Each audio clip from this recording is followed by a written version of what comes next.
16 জনকে হাজির করা হয়েছে ট্রাইব্যুনালে এবং 10টার কিছুক্ষণ পরে তাদেরকে হাজির করা হয় ট্রাইব্যুনালে। এবং আজকে ট্রাইব্যুনালে যাদেরকে হাজির করা হয়েছে তারা কিন্তু তৎকালীন সরকারের শীর্ষ পর্যায়ের নেতৃত্ববৃন্দ যেমন ছিলেন, তারা কিন্তু নেতৃত্ব দিয়েছেন বিভিন্ন মন্ত্রণালয়ে। আর যাদেরকে হাজির করা হয়েছে তারা হলেন সাবেক আইনমন্ত্রী আনিসুল হক, সাবেক প্রধানমন্ত্রী বেসামরিক শিল্প ও বিনিয়োগ উপদেষ্টা সালমান এফ রহমান, সাবেক প্রতিমন্ত্রী জুনায়েদ পলক। এছাড়াও অন্য আসামিরা হলেন আওয়ামী লীগ সরকারের মন্ত্রী খান, দীপু মনি, আব্দুর রাজ্জাক, শাহজাহান খান, কামাল আহমেদ মজুমদার, গোলাম দস্তগীর গাজী, আমির হোসেন আমু, কামরুল ইসলাম ও সাবেক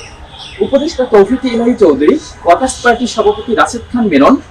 জাসদের সভাপতি হাসানুল হক ইনু এবং সাবেক বিচারপতি শামসুদ্দিন চৌধুরী মানিক ও সাবেক স্বরাষ্ট্র সচিব জাহাঙ্গীর আলম। আজ আসলে দুটি মামলা শুনানি হয় আদালতে, একটি শেখ হাসিনার নামে এবং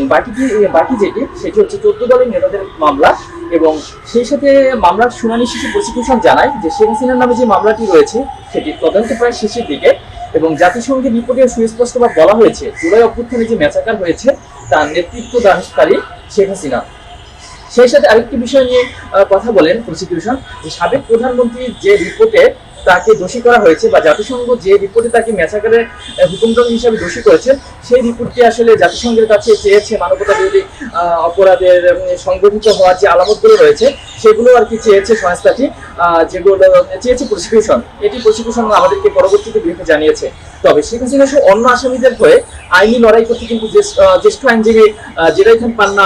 ট্রাইব্যুনালে এসেছে এবং আমরা সকাল থেকে দেখেছি যে তার নামে একটি মিথ্যা গুজব ছড়িয়েছে যে জেরাই খান পান্না মারা গিয়েছেন এবং তিনি আজকে সশরীরে হাজির হয়ে আমাদেরকে বলেছেন যে আসলে এটি নিছকই একটি গুজব ছিল। এবং সেই সাথে তিনি আদালতে হাজির হয়ে আদালতকে যে বিষয়টি বলেছেন সেটা হচ্ছে যে তিনি হচ্ছে ন্যায় বিচারের পক্ষে লড়তেছেন এবং তিনি কিন্তু তার সেই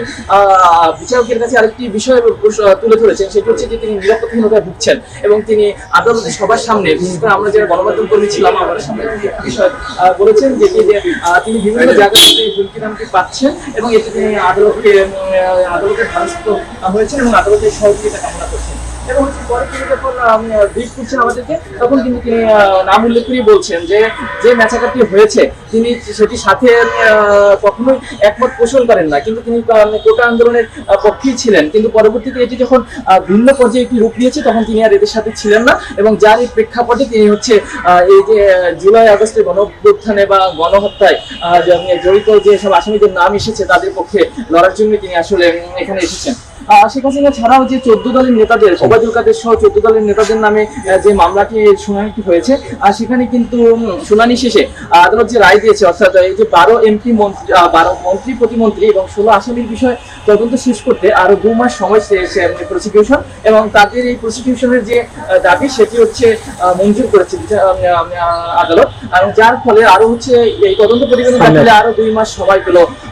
প্রসিকিউশন এবং সেই সাথে কিন্তু পরবর্তী শুনানির জন্য আগামী 20 এপ্রিল দিন ধার্য করেছে আদালত। অর্থাৎ যে আগামী 20 এপ্রিল আবার এই যে আসামিদের আজকে নিয়ে আসা হয়েছে তাদেরকে আবার আগামী 20 এপ্রিল এখানে হাজির করা হবে। এবং সেই সাথে কিন্তু আজকে নতুন করে আমরা জানি পুরান ঢাকার মাননীয় সংসদ সদস্য সাবেক হাজী সেলিম, তার পুত্র যে রয়েছে সুলাইমান সেলিম, তিনি কিন্তু একজন কাউন্সিলর এবং তিনি অন্য মামলায় কিন্তু গ্রেফতার ছিলেন কারাগারে এবং তাকেও কিন্তু নতুন করে এই যে মানবতা বিরোধী হত্যাকাণ্ডের মামলায় গ্রেফতার দেখানো হয়েছে। এবং সেই সাথে আজকে এটি ছিল আসলে সর্বশেষ আদালত থেকে প্রেক্ষাপট।